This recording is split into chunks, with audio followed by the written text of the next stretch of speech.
서울 한남동의 거대한 저택 위로 마치 하늘이 뚫린 듯 장대비가 쏟아지던 그날 밤.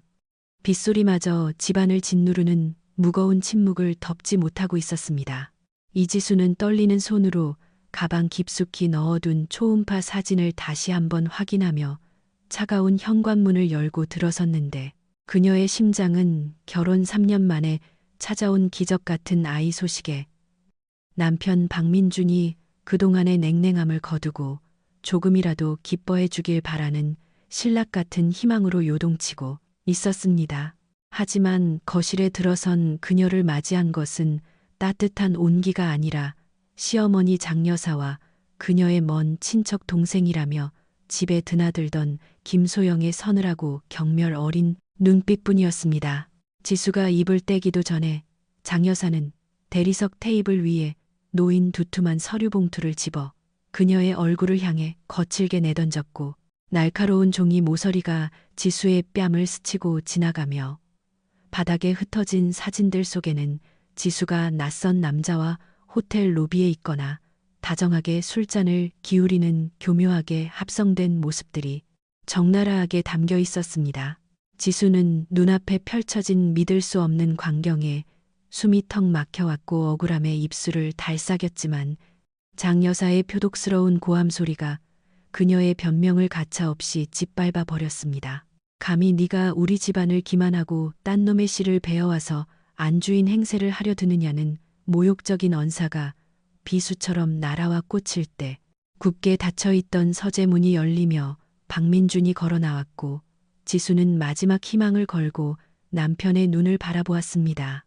그러나 민준의 눈빛은 창밖의 겨울비보다 더 차갑게 식어 있었고 그는 바닥에 흩어진 사진들과 유전자 검사 결과지라고 적힌 조작된 서류를 덤덤하게 내려다볼 뿐이었습니다.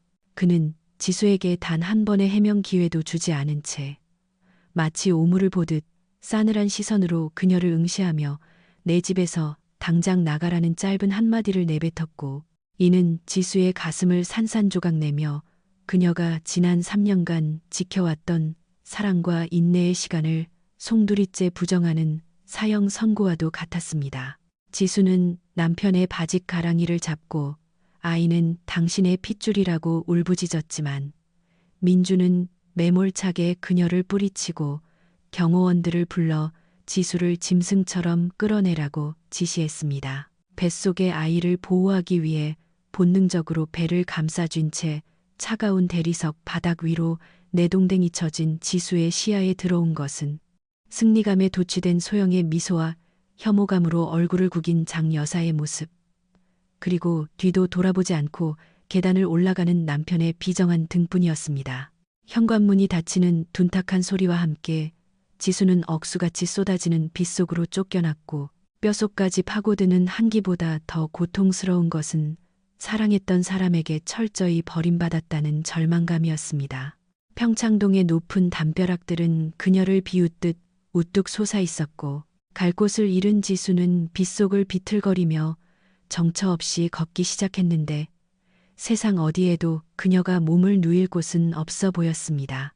뱃속에서 작은 생명이 꿈틀거리는 것이 느껴지자 지수는 퍼뜩 정신을 차리고 이를 악물었는데 자신은 죽어도 좋지만 이 아이만큼은 반드시 지켜야 한다는 모성애가 그녀를 다시 일으켜 세웠습니다.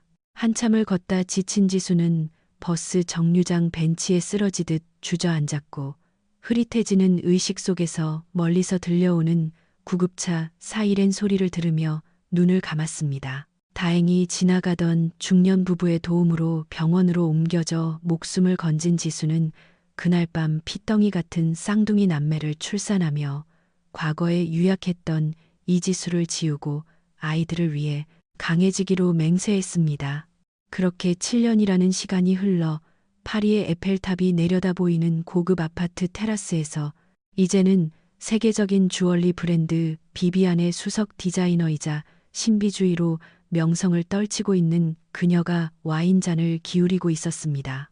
그녀의 곁에는 어느새 훌쩍 자란 7살 쌍둥이, 차가운 이성과 해킹 능력을 가진 아들 다온이와 뛰어난 연기력과 사람의 마음을 읽는 재능을 가진 딸 라온이가 앉아 있었는데 아이들은 이미 자신들의 아버지가 누구인지 알고 있었습니다. 식탁 위에 놓인 태양그룹 주최글로벌 디자인 공모전 초청장을 집어든 그녀의 눈빛은 7년 전과는 비교할 수 없을 만큼 깊고 단단해져 있었고, 다온이는 엄마의 시선이 머무는 곳을 보며 조용히 노트북 엔터키를 눌러 태양그룹의 보안 시스템에 침투할 준비를 마쳤습니다. 이제 때가 되었다고 판단한 그녀는 서울행 티켓을 예매하며 자신을 버린 사람들에게 보내는 화려하고도 잔혹한 복수극의 서막을 올릴 준비를 마쳤습니다. 인천국제공항의 입국장은 수많은 취재진의 플래시 세례와 함께 술렁이기 시작했는데, 그것은 베일에 쌓여있던 세계적인 주얼리 브랜드 비비안의 수석 디자이너가 7년 만에 한국 땅을 밟는 역사적인 순간이었기 때문입니다. 선글라스를 낀 채 도도한 발걸음으로 게이트를 나서는 이지수, 아니 비비안의 모습에서는 7년 전 빗속에서 처량하게 쫓겨나던 나약한 여인의 그림자는 찾아볼 수 없었으며, 그녀의 양옆에는 시크한 표정으로 주위를 경계하는 아들 다온이와 인형 같은 외모로 사람들에게 손을 흔드는 딸 라온이가 마치 호위무사처럼 든든하게 서 있었습니다.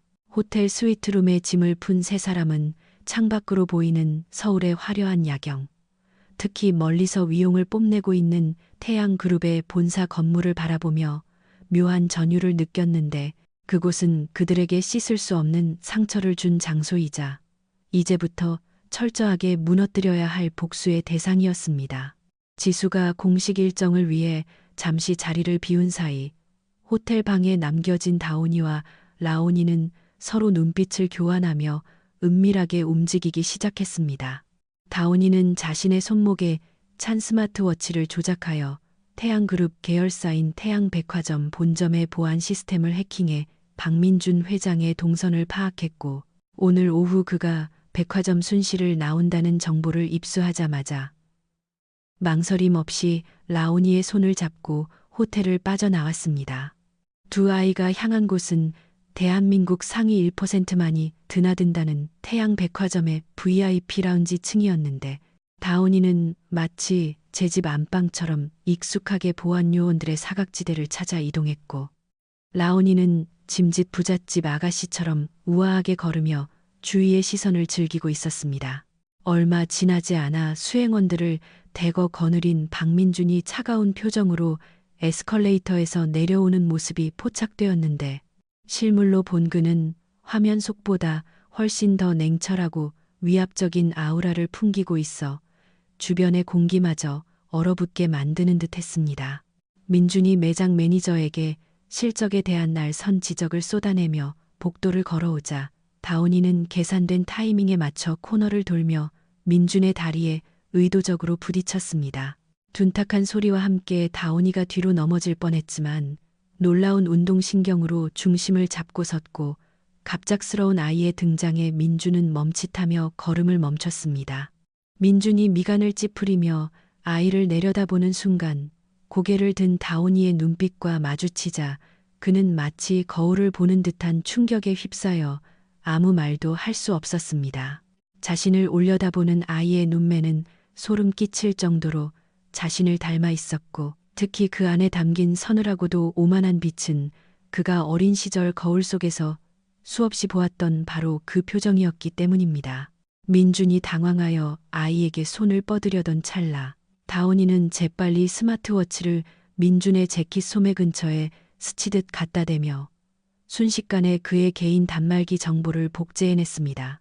묘한 정적이 흐르던 그때 어디선가 오빠 하는 청아한 비명과 함께 라온이가 군중을 헤치고 뛰어들었습니다. 라온이는 금방이라도 눈물이 뚝 떨어질 것 같은 큰 눈망울로 민준을 올려다보며 아저씨가 우리 오빠 밀쳤어요. 우리 오빠 다치면 책임질 거예요. 라며 백화점이 떠나갈 듯 목 놓아 울기 시작했습니다.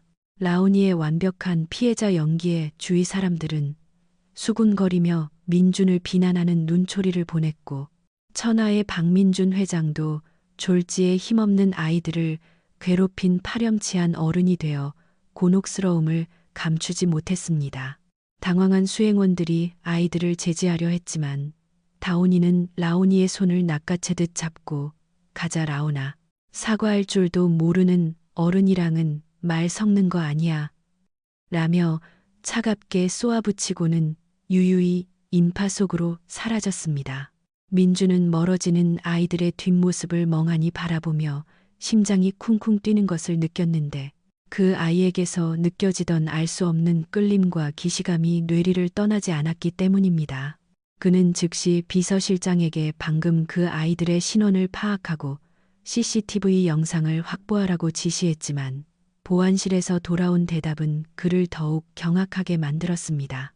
아이들이 머물렀던 시간대의 모든 CCTV 영상이 누군가에 의해 감쪽같이 삭제되었다는 보고였는데 이는 내부 시스템의 정통한 전문가가 아니고서는 불가능한 일이었습니다. 민주는 그제야 그 꼬마가 단순한 어린아이가 아니었음을 그리고 자신을 향해 무언가 경고를 보내고 있음을 직감했습니다. 호텔로 돌아온 다온이는 노트북 화면에 띄워진 태양그룹 내부망 접속 성공이라는 메시지를 보며 입꼬리를 비틀어 웃었고 라온이는 침대에 엎드려 아까 그 아저씨 표정 봤어? 완전히 얼이 빠졌던데 라며 까르르 웃음을 터뜨렸습니다. 지수는 아이들이 무슨 일을 꾸미고 있는지 모른 채 내일 있을 공식 만찬에서 입을 붉은색 드레스를 어루만지며 거울 속에 자신에게 다짐하듯 속삭였습니다. 기다려 박민준, 그리고 김소영. 내일 당신들이 보게 될 건 단순한 디자이너 비비안이 아니라 지옥에서 돌아온 윤서아의 분노일 테니까. 태양그룹의 서버에는 이미 다온이가 심어둔 바이러스가 조용히 침투해 있었고 그것은 다가올 파멸의 카운트다운과도 같았습니다. 태양그룹의 창립 30주년 기념 파티장은 대한민국 정재계 인사들과 유명 연예인들로 발 디딜 틈 없이 붐비고 있었고 샹들리에의 화려한 불빛 아래에서는 샴페인 잔 부딪히는 소리가 끊이지 않았습니다. 그 중심에는 태양그룹의 안주인 행세를 하며 기세등등하게 서 있는 김소영이 있었는데 그녀는 오늘 밤 자신이 주인공이라도 된 양거만한 태도로 사람들의 인사를 받고 있었습니다. 하지만 그 화려한 연회장 2층 난간 구석에서 이 모든 광경을 차가운 눈으로 내려다보고 있는 두 그림자. 다온이와 라온이가 있다는 사실은 꿈에도 모른 채 말입니다. 다온이가 주머니에서 작은 리모컨을 꺼내 버튼을 누르는 순간 연회장의 대형 스크린이 기괴한 노이즈와 함께 지직거리더니 순식간에 화면이 전환되었습니다. 화면 속에는 천재 디자이너로 포장된 김소영이 경쟁사의 디자인을 몰래 도용하거나 부하 직원들에게 표절을 지시하며 히스테리를 부리는 추악한 민낯이 적나라하게 송출되고 있었습니다. 장내는 순식간에 경악과 충격의 도가니로 변했고 소영은 사색이 되어 이건 조작이야, 딥페이크라고, 당장 꺼 라고 비명을 질렀지만 이미 참석한 수많은 VIP들의 뇌리에는 그녀의 가짜 가면이 벗겨진 후였습니다. 보안팀이 황급히 전원을 차단했지만 다온이는 입가에 비릿한 미소를 지으며 이건 예고편일 뿐이야. 본 게임은 내일이지 라고 중얼거렸습니다. 다음 날 아침 태양그룹 대강당에서는 글로벌 주얼리 디자인 공모전의 최종 심사가 예정대로 진행되었는데 어젯밤의 소동으로 인해 분위기는 살얼음판처럼 차가웠습니다. 심사위원석 정중앙 비워진 자리에 스포트라이트가 비치자 또각거리는 구두 소리와 함께 챙이 넓은 모자와 짙은 선글라스를 쓴 비비안이 등장했습니다. 그녀가 자리에 앉아 옆에 앉아있던 박민주는 묘하게 익숙한 라일락 향기를 맡고 흠칫 놀라며 그녀를 응시했지만 비비안은 시선조차 주지 않은 채 냉정하게 심사표만을 바라볼 뿐이었습니다. 드디어 마지막 순서인 김소영의 차례가 되었고 그녀는 어젯밤의 치욕을 만회하겠다는 듯 비장한 표정으로 무대 중앙에 섰습니다.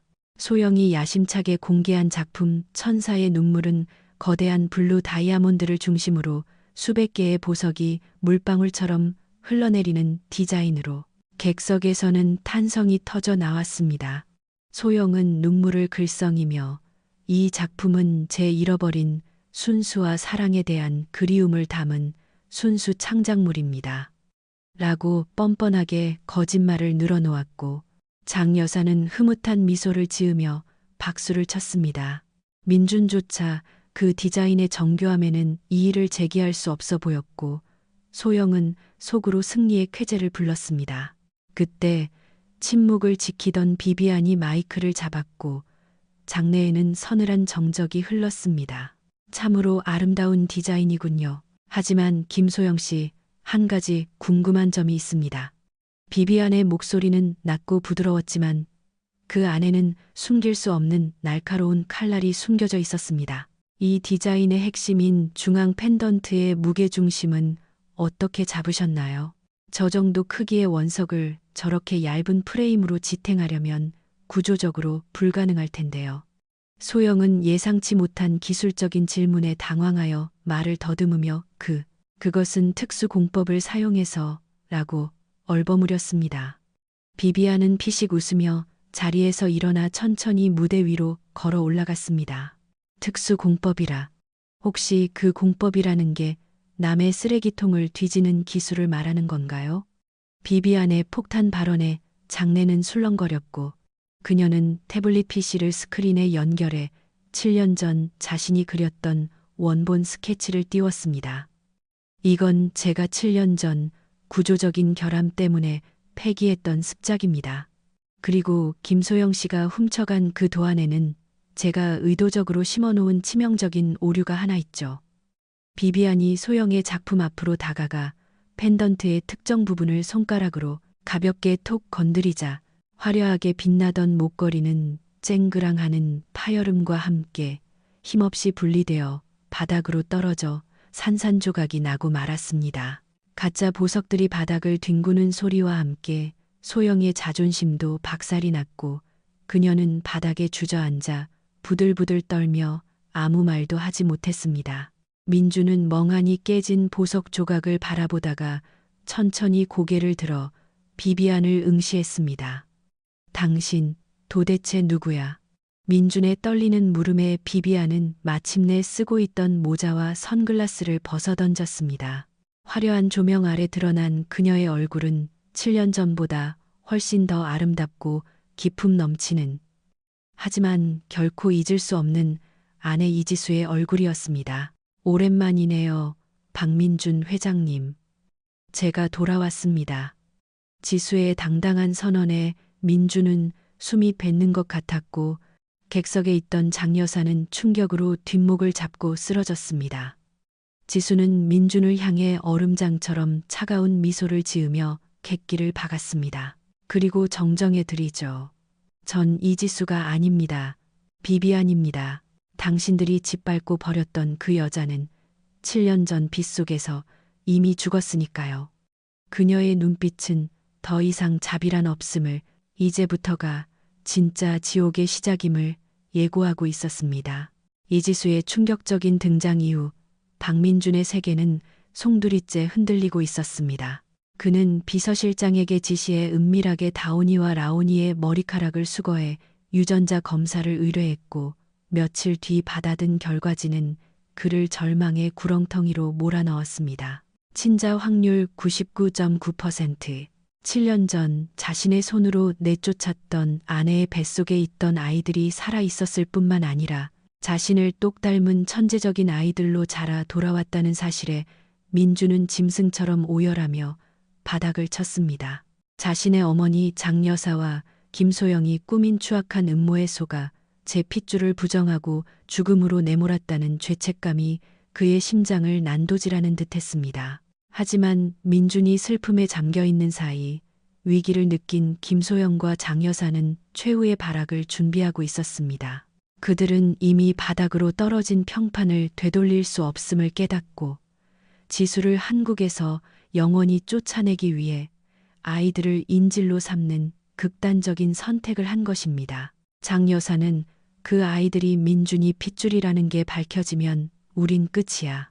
쥐도 새도 모르게 처리해서 윤서아를 협박해야 해. 라며 소름 끼치는 지시를 내렸고 소영은 뒷골목 폭력배들을 고용해 실행에 옮겼습니다. 어느 평화로운 오후 지수가 잠시 변호사와 미팅을 하러 간 사이 호텔 근처 공원에서 놀고 있던 다운이와 라온이에게 검은 승합차 한 대가 소리 없이 다가왔습니다. 차 문이 열리고 건장한 사내들이 내려 아이들을 에워싸자 다운이는 본능적으로 라온이를 등 뒤로 숨기며 주머니 속의 위치 추적기를 작동시켰습니다. 얘들아, 엄마가 데려오라고 하셨어. 타자. 사내 중 한 명이 비열한 웃음을 지으며 라온이의 팔을 거칠게 잡아 끌자 라온이는 거짓말. 우리 엄마는 모르는 사람 따라가지 말라고 했어요.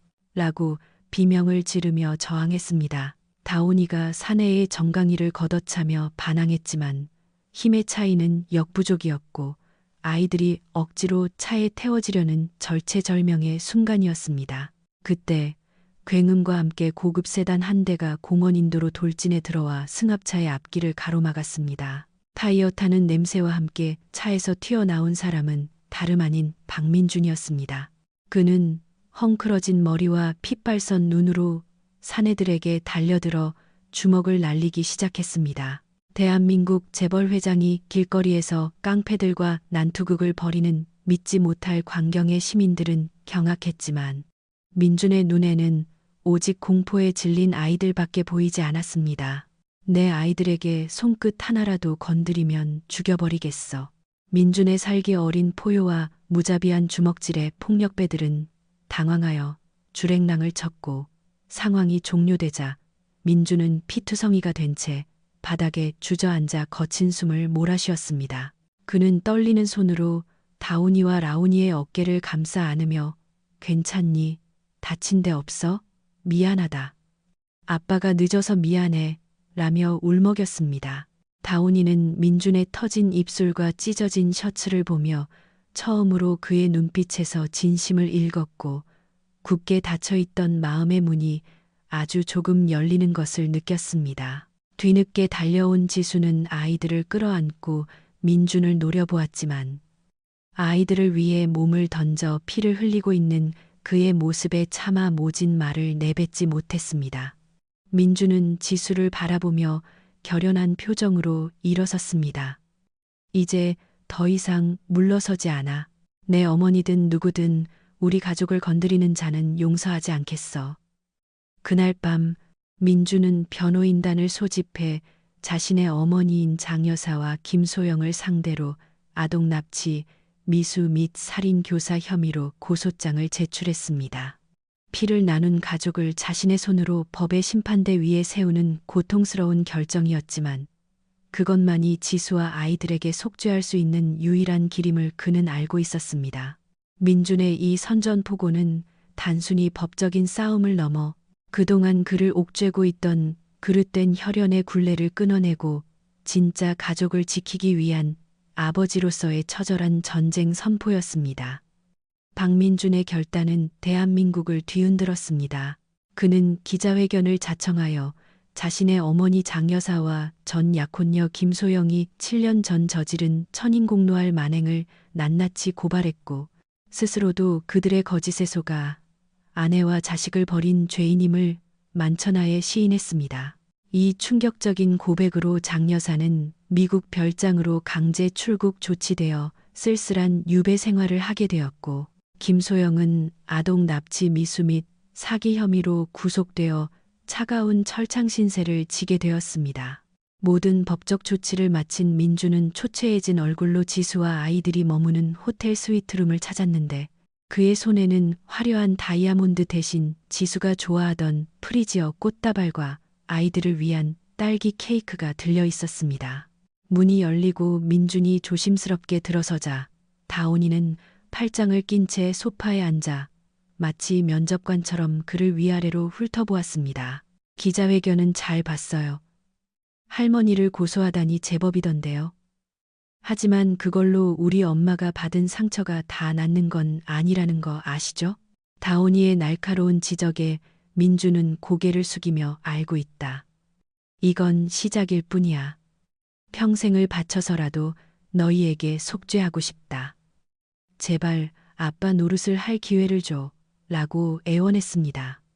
이에 다온이와 라온이는 미리 준비해둔 이른바 아빠 개조 프로젝트를 가동했습니다. 그것은 돈으로 해결하는 것이 아니라 온몸으로 부딪히며 가족의 소중함을 깨닫게 하는 혹독한 훈련이었습니다.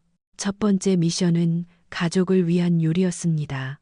라온이가 배가 아프다며 꾀병을 부리자 천하의 박민준 회장은 셔츠 소매를 걷어붙이고 난생 처음 주방으로 들어갔습니다.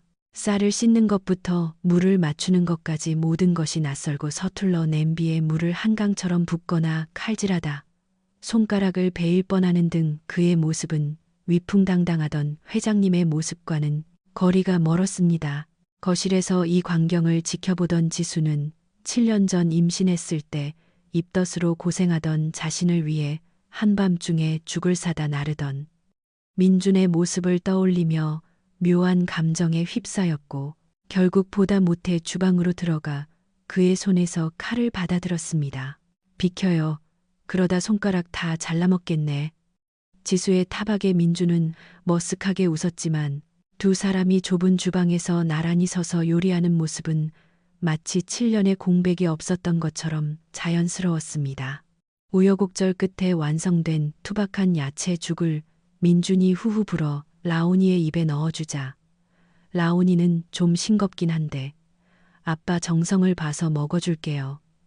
라며 해맑게 웃었고 그 아빠라는 한마디에 민준의 눈시울은 붉어졌습니다. 식사가 끝난 후 아이들은 민준에게 동화책을 읽어달라고 졸랐고 민준은 아이들 사이에 누워 길 잃은 아기 곰 이야기를 읽어주기 시작했습니다. 그는 이야기를 읽어내려가다 감정에 북받친 듯 내용을 조금씩 각색했는데 아빠 곰은 바보처럼 아기 곰을 잃어버리고 엉엉 울었단다. 그리고 다짐했지. 다시 찾게 되면 절대 무슨 일이 있어도 그 손을 놓지 않겠다고. 목숨을 바쳐서라도 지켜주겠다고. 민준의 떨리는 목소리는 마치 자신에게 하는 맹세와도 같았고 그의 따뜻한 체온에 기댄 아이들은 어느새 스르르 잠이 들었습니다. 아이들이 잠든 후 거실로 나온 민준은 지수 앞에 무릎을 꿇고 투박한 손으로 그녀의 손을 잡았습니다. 지수야, 나 오늘 밤만 여기서 자고 가면 안 될까? 소파라도 좋아. 혼자 있는 게 너무 무서워졌어. 너희 숨소리를 듣지 않으면 견딜 수가 없어. 천하의 강한 남자가 아이처럼 매달리는 모습에 지수의 굳게 닫혀있던 마음의 빗장도 스르르 풀리고 말았습니다. 마음대로 해요. 대신 허튼 수작 부리면 쫓겨날 줄 알아요. 지수의 허락에 민주는 세상을 다 얻은 듯 행복한 표정으로 소파에 몸을 구겨 넣었습니다. 다음 날 아침 잠에서 깬 민준의 얼굴에는 아이들이 장난으로 그려놓은 고양이 수염 낙서가 가득했지만 그는 거울을 보고 화를 내기는커녕 껄껄 웃으며 아이들을 껴안았습니다. 그 소란스럽고 평화로운 아침 풍경은 그들이 비로소 가족이라는 울타리 안으로 한 걸음 더 들어왔음을 보여주고 있었습니다. 하지만 그들의 행복을 시기하듯 구치소의 차가운 독방에 갇힌 김소영은 변호사를 통해 마지막 도끼 어린 카드를 꺼내 들 준비를 하고 있었습니다. 파리에 있는 지수의 멘토이자 비즈니스 파트너인 루이를 한국으로 불러들여 지수를 불륜녀로 매도할 최후의 음모가 시작되고 있었던 것입니다. 박민준과 이지수 그리고 아이들이 놀이공원에서 모처럼 평화로운 시간을 보내고 있던 주말 오후 그들의 행복을 시기하듯 휴대폰 알림음이 요란하게 울리기 시작했습니다.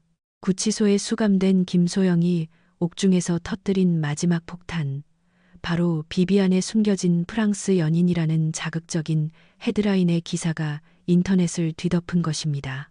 기사에는 지수가 파리 유학 시절 멘토였던 루이와 다정하게 포옹하고 있는 사진들이 악의적으로 편집되어 실려 있었고 대중들은 7년 전 불륜설까지 다시 들추어내며 지수를 이중 생활을 하는 부도덕한 여자로 매도하기 시작했습니다. 놀이공원 입구에는 냄새를 맡은 하이에나 같은 기자들이 벌써 진을 치고 있었고 카메라 플래시가 터지자 지수는 공포에 질려 몸을 떨었습니다. 하지만 이번에는 달랐습니다. 민주는 사색이 된 지수의 어깨를 단단히 감싸 안으며 자신의 재킷을 벗어 그녀의 얼굴을 가려주었습니다. 해명할 필요 없어. 난 당신 믿어. 7년 전처럼 바보같이 남의 말에 휘둘려 당신을 놓치는 짓 따윈 다시는 안 해.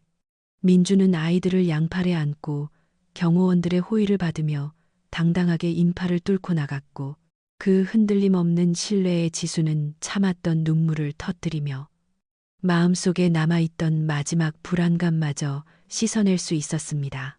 다음 날 태양그룹 본사 로비는 루이의 입국 소식을 듣고 몰려든 취재진으로 인산인해를 이루었습니다.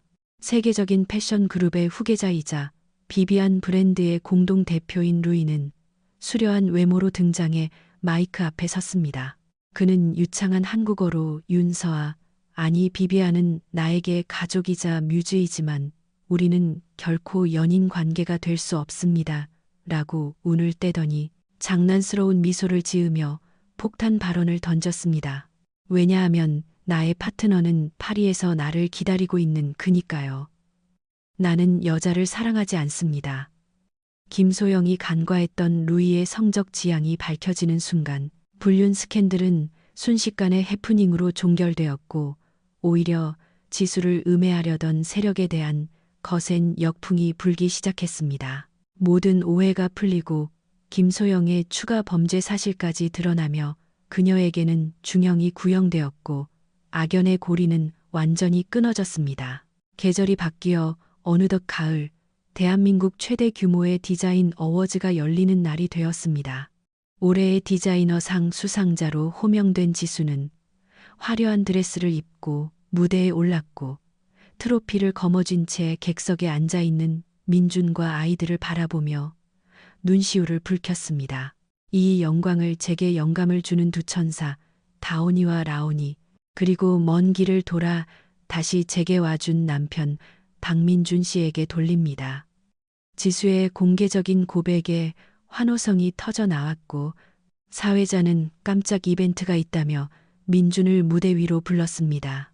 쑥스러운 듯 올라온 민준의 손에는 화려한 다이아몬드 반지 대신 10년 전 가난했던 대학 시절 지수에게 끼워주었던 낡고 빛바랜 풀반지가 들려 있었습니다.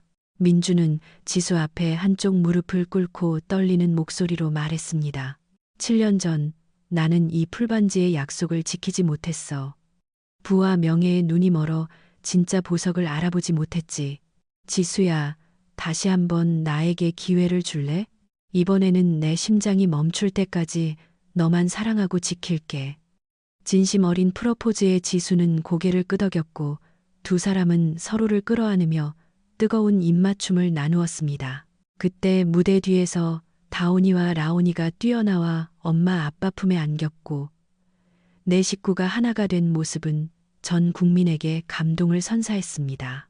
시간이 흘러 어느 화창한 주말, 한강 공원에는 돗자리를 펴고 누운 민준의 배 위로 라온이가 올라타고 지수는 김밥을 입에 넣어주며 다온이는 드론으로 가족 사진을 찍는 평화로운 풍경이 펼쳐졌습니다. 지나가던 시민들이 수군거렸지만 그들은 더 이상 세상의 시선을 의식하지 않았습니다.